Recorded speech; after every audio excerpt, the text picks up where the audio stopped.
সম্মানিত দর্শক, আমন্ত্রণ জানাচ্ছি হাতিল আজকের সংবাদপত্র অনুষ্ঠানে। আমি তারিকুল ইসলাম মাসুম। সবাই ভালো আছেন সেই প্রত্যাশা রেখে শুরু করছি আজকের অনুষ্ঠান। আজ আমাদের সাথে স্টুডিওতে আলোচনার জন্য উপস্থিত আছেন বাংলাদেশ সরকারের সাবেক সচিব আবু আল্লাহ মোহাম্মদ শহীদ খান। ধন্যবাদ আপনাকে। ভালো আছেন নিশ্চয়ই? জি আছি মোটামুটি। পত্রিকাগুলো শিরোনাম দেখে আসি। দৈনিক ইত্তেফাক, বাংলাদেশ একটা পরিবার, বিভেদের প্রশ্নই ওঠে না, সবার অধিকার সমান। ঢাকেশ্বরী মন্দির পরিদর্শনে গিয়ে প্রধান উপদেষ্টা ডক্টর ইউনূস, সাবেক আইনমন্ত্রী আনিসুল হক ও উপদেষ্টা সালমান এফ রহমান গ্রেফতার। জ্বালানি তেলের মজুদ কমছে, আমদানি নিয়ে অনিশ্চয়তা। শেখ হাসিনা সহ 7 জনের বিরুদ্ধে হত্যা মামলা। মানবজমিন, 15ই আগস্ট ছুটি বাতিল, আনিসুল সালমান গ্রেফতার, শেখ হাসিনার বিরুদ্ধে হত্যা মামলা। আইন একটা, কার সাধ্য এখানে বিভেদ করে? জিহাদ বলেছিল আর একদিনই আন্দোলনে যাব মা। গণহত্যার তদন্ত চেয়ে জাতিসংঘকে বিএনপির চিঠি। সমকাল, হাসিনার নামে হত্যা মামলা, সালমান এফ রহমান ও আনিসুল হক গ্রেফতার। মুদি দোকানি আবু সায়েদ হত্যা মামলার আসামি যারা। 15 আগস্ট ছুটি বাতিল হলো। উপদেষ্টা পরিষদের বৈঠক, হতাহতের ঘটনায় শোক প্রস্তাব গ্রহণ। গভর্নরের সর্বোচ্চ বয়সসীমা থাকবে না, তৈরি হচ্ছে আহত নিহতদের তালিকা। পুলিশের শীর্ষ পদে ব্যাপক রদবদল। চলতি হিসাবে ঘাটতি থাকা 7 ব্যাংকে বিশেষ সুবিধা বন্ধ। প্রধান উপদেষ্টা বললেন, আইনের দৃষ্টিতে সবাই সমান, বিভেদ সৃষ্টির সুযোগ নেই। বাংলাদেশ ব্যাংকের গভর্নর হচ্ছেন আহসান মনসুর। যায় দিন, সংখ্যালঘু ইস্যুতে বহির্বিশ্বের কোনো চাপ নেই সেনাপ্রধান। সেনাবাহিনীর উচ্চ পর্যায়ে রদবদল। হাসিনার বিরুদ্ধে হত্যা মামলা, আনিসুল হক সালমান গ্রেফতার। 4 দফা দাবিতে ফের রাজপথে শিক্ষার্থীরা। বিবিসির প্রতিবেদন, শিক্ষার্থীদের স্বপ্নকে সত্য করতে সহায়তা করব ডক্টর ইউনূস। 15 আগস্টের সাধারণ ছুটি বাতিলের সিদ্ধান্ত। বন্ধ হচ্ছে ইলিশ রপ্তানি, দেশে কমতে পারে দাম। পুলিশি নিরাপত্তা পেলেন খালেদা জিয়া। আওয়ামী লীগের সঙ্গে কোনো আপোষ হতে পারে না। কাঁচা বাজারে স্বস্তি, অস্বস্তি মুদি পণ্যে।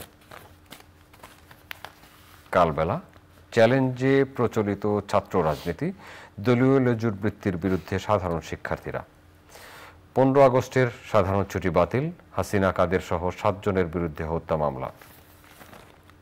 আনিসুল হক ও সালমান এফ রহমান গ্রেফতার। অতিরিক্ত বিমান ভাড়ার নেপথ্য হাব সভাপতি তসলিম সিন্ডিকেট। আওয়ামী লীগকে মাঠে দাঁড়াতে দেবে না বিএনপি। সংকেতের অপেক্ষায় আউয়াল কমিশন। আজকের পত্রিকা, সালমান আনিসুল গ্রেপ্তার, হত্যার অভিযোগে শেখ হাসিনার বিরুদ্ধে মামলা। তদন্ত চেয়ে জাতিসংঘে বিএনপির চিঠি। শেখ হাসিনাকে উৎখাত করেনি যুক্তরাষ্ট্র, মার্কিন পররাষ্ট্র দপ্তর। উপদেষ্টা পরিষদের বৈঠকে সিদ্ধান্ত, 15 আগস্ট শোক দিবসের ছুটি বাতিল। পুলিশের উচ্চ পর্যায়ে 57 কর্মকর্তাকে বদলি। খোপের মধ্যে ঢুকলে মারামারি লেগে যায়, হিন্দুদের ডক্টর ইউনূস। হোতাসহ একে একে 7 জনই জামিন পেলেন। দেশ রূপান্তর, শোক দিবসের ছুটি বাতিল। শেখ হাসিনাকে উৎখাতে যুক্তরাষ্ট্রের ভূমিকা ছিল না। শেখ হাসিনার বিরুদ্ধে হত্যা মামলা, সঙ্গে কাদের সহ আরও 6। আমরা এক মানুষ এক অধিকার, প্রধান উপদেষ্টা। জাতিসংঘ মহাসচিব, অন্তর্বর্তী সরকারের সব প্রচেষ্টা যেন হয় অন্তর্ভুক্তিমূলক। সদরঘাট থেকে গ্রেপ্তার আনিসুল সালমান। বাধ্যতামূলক অবসরে মনির হাবিব সহ 4 জন। দৈনিক বাংলা, শেখ হাসিনা সহ 7 জনের বিরুদ্ধে হত্যা মামলা দায়ের। 15 আগস্টের ছুটি বাতিল। বাংলাদেশের সবাই এক পরিবার, ডক্টর ইউনূস। আনিসুল সালমান গ্রেপ্তার। পুলিশি নিরাপত্তা পেলেন খালেদা জিয়া। বাংলাদেশ ব্যাংকের গভর্নর হচ্ছেন আহসান এইস মনসুর। খবরের কাগজ, শেখ হাসিনার বিরুদ্ধে হত্যা মামলা, আরও 6 জন আসামি। আনিসুল হক সালমান রহমান গ্রেফতার। 15 আগস্টের ছুটি বাতিল। হিন্দু নেতাদের প্রধান উপদেষ্টা, আইনের দৃষ্টিতে সবাই সমান, বিভেদের সুযোগ নেই। আলোকিত বাংলাদেশ, সিএমএম কোর্ট, হাসিনা সহ 7 জনের বিরুদ্ধে হত্যা মামলা। গণজাগরণের সাংবাদিকরাও অংশীজন, বললেন প্রধান বিচারপতি। সংগ্রাম, শেখ হাসিনা ও কাদের সহ 7 জনের বিরুদ্ধে হত্যা মামলা নেওয়ার নির্দেশ। ঢাকেশ্বরী মন্দির পরিদর্শন, আইনের দৃষ্টিতে সবাই সমান, বিভেদ সৃষ্টির সুযোগ নেই, প্রধান উপদেষ্টা। উপদেষ্টা পরিষদের বৈঠকে একগুচ্ছ সিদ্ধান্ত। দৈনিক করতোয়া, 15 আগস্টের ছুটি বাতিল, শেখ হাসিনার বিরুদ্ধে হত্যা মামলা, সালমান এফ রহমান ও আনিসুল হক গ্রেপ্তার। সংখ্যালঘু সম্প্রদায়কে এক থাকার আহ্বান প্রধান উপদেষ্টার। হাতে থাকা পত্রিকাগুলোর শিরোনাম পড়ছিলাম, ভিন্নধর্মী শিরোনাম বলতে হবে অনেকদিন পর। শেখ হাসিনা সাবেক প্রধানমন্ত্রী, তার বিরুদ্ধে, তাকে সহ 7 জনের বিরুদ্ধে মামলা হয়েছে। সাবেক প্রধানমন্ত্রী শেখ হাসিনার উপদেষ্টা এবং ক্যাবিনেটের সদস্য আনিসুল হক গ্রেপ্তার হয়েছেন। তাদেরকে নৌকায় বা ট্রলারে গ্রেপ্তার করা হয়েছে। উপদেষ্টা পরিষদের বৈঠক হয়েছে, বৈঠকে অনেকগুলো সিদ্ধান্ত হয়েছে। বাংলাদেশ ব্যাংকের গভর্নরের বয়স সীমা রাখা হয়নি, নানান বিষয়, যে কোনো জায়গা থেকে শুরু করি।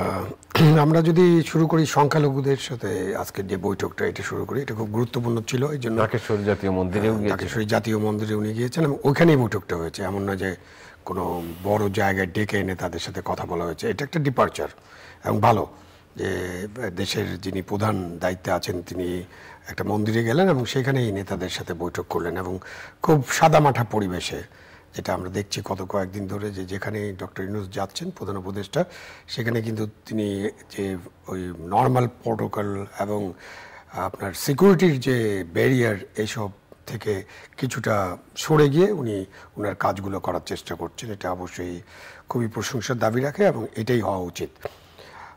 গত কয়েকদিন ধরে আমাদের যে সংখ্যালঘু সম্প্রদায়, সনাতন ধর্মাবলম্বী যারা, তারা কয়েকদিন ধরে বিক্ষোভ সমাবেশ করছিলেন এবং তাদের উপরে কিছু আক্রমণের ব্যাপারে তাদের বক্তব্য ছিল এবং কিছু কিছু ঘটনা হয়েছে এবং বিদেশি গণমাধ্যমে কিছু অতিরঞ্জিত ঘটনাও দেখানো হয়েছে, যেগুলো ফ্যাক্ট চেকের মাধ্যমে বেরিয়ে আসছিল। বাট তাদের উপর আক্রমণ হয়েছিল, তাদের ঘরবাড়িতে কেউ হামলা করেছিল এবং তাদের মন্দিরে হামলা হয়েছিল, এটা সত্য।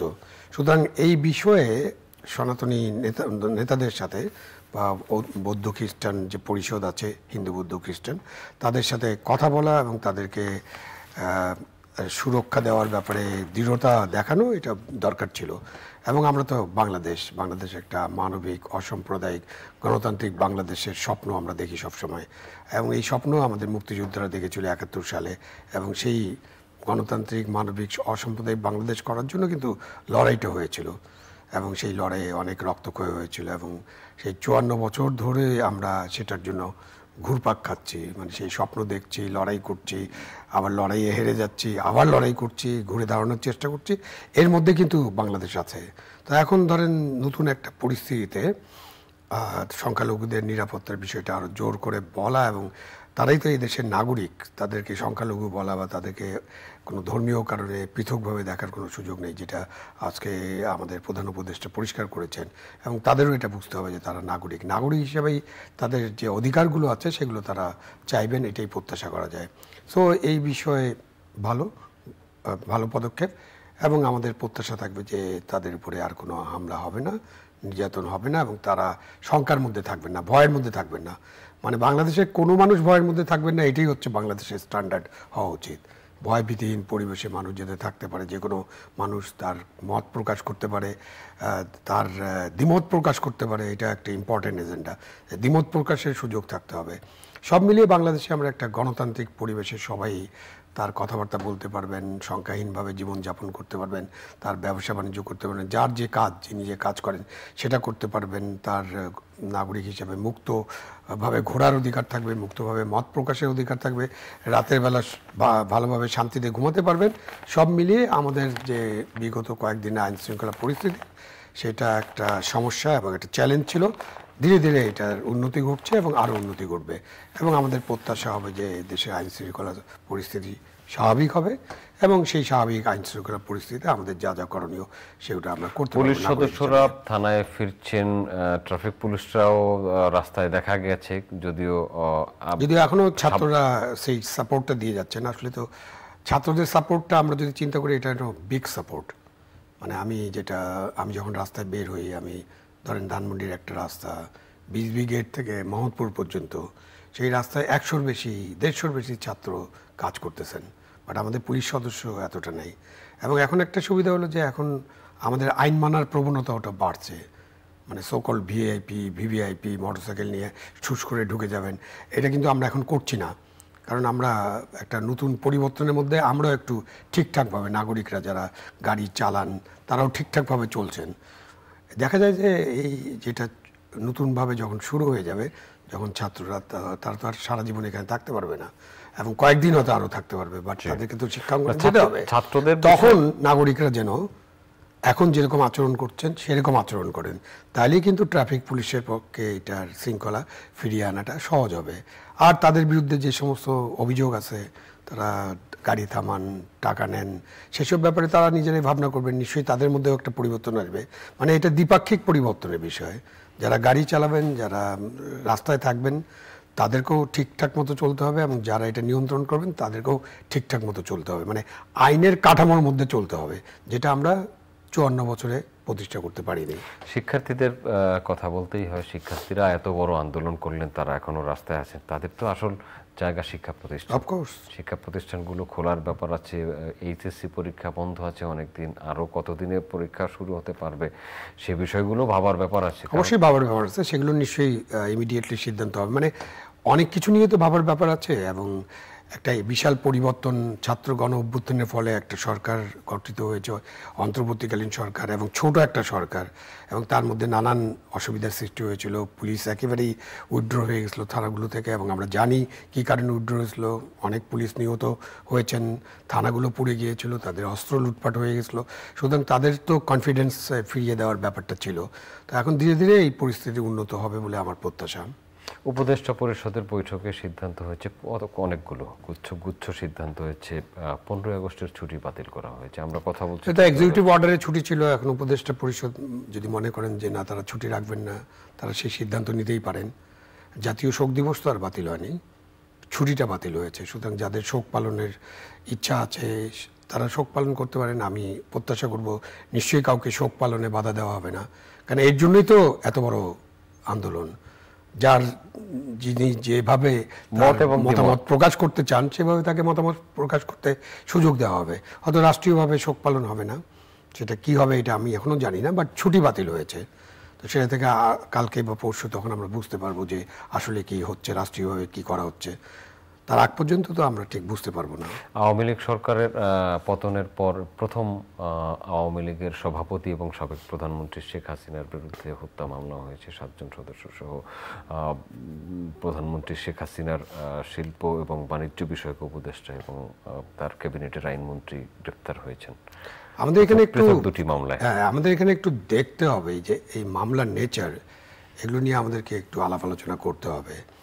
মানে মামলার নেচার যদি এরকম হয় যে অতীতে যেরকম মামলা হতো, যে আপনার অজ্ঞাত আসামি, তারপরে মামলার এফআইআরে আপনার নাম এসে যেত, সেভাবে মামলা করলে মানে আমি অতীতের মতো চলবো কি না, বা অতীতের মতো এইসব চলবে কি না, এইসব নিয়ে আলাপ আলোচনা করতে হবে। নিশ্চয়ই আইন উপদেষ্টা যিনি আছেন তিনি তো আইনের একজন শিক্ষক, এবং আইন ভালো বোঝার কথা তার, এবং যিনি চিফ জাস্টিস হয়েছেন তিনিও যোগ্য ব্যক্তি, এবং আরও অন্যান্য অনেক যোগ্য ব্যক্তি আছে, আইনজ্ঞ আছেন। তারা এইসব নিয়ে আসলে তাদেরকে চিন্তা ভাবনা করতে হবে।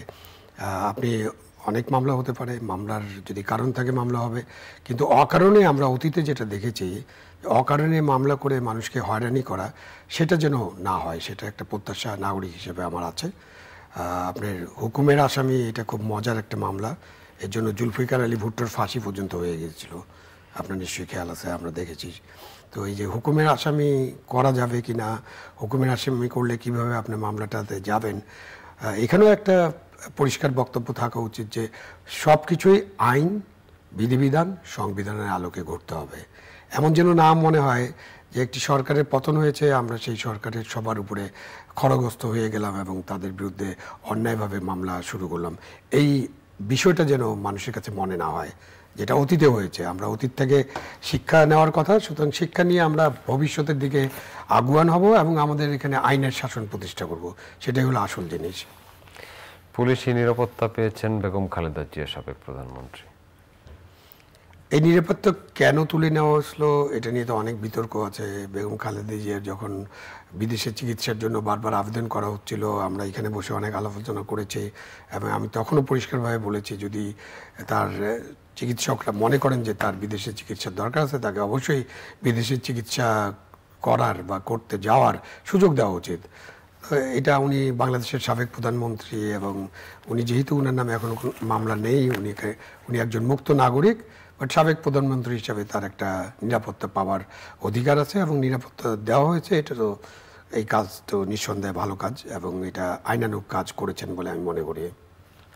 দুজন পুলিশ কর্মকর্তাকে বাধ্যতামূলক অবসর দেওয়া হয়েছে, মনিরুল ইসলাম এবং হাবিবুর রহমানকে। দেখেন, বাধ্যতামূলক অবসর দেওয়ার যে আইনটা আছে এটা একটা কালাকানুন।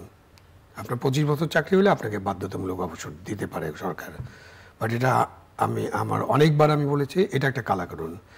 আপনাকে যেটা করতে হবে সেটা হলো যে যেটা সরকার করবে বা রাষ্ট্র যেটা করবে, কারো বিরুদ্ধে কোনো অভিযোগ থাকলে সেই অভিযোগের ভিত্তিতে তার ব্যাপারে ব্যবস্থা নিতে হবে।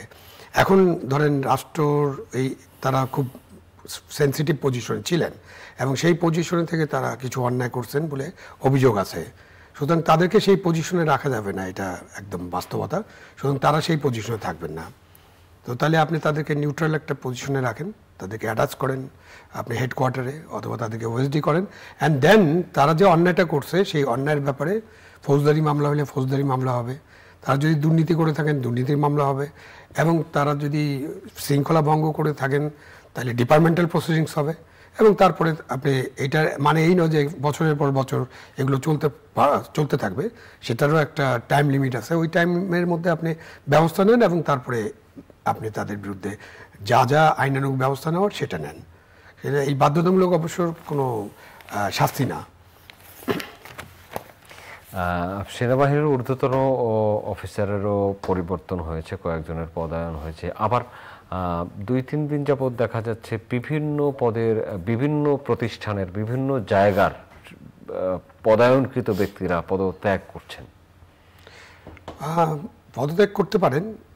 আপনার এখানে ধরেন আমাদের চুক্তিভিত্তিক নিয়োগ অনেক আছে। তো আমরা সবসময় বলি যে চুক্তির চাকরিটা হচ্ছে তুষ্টির চাকরি।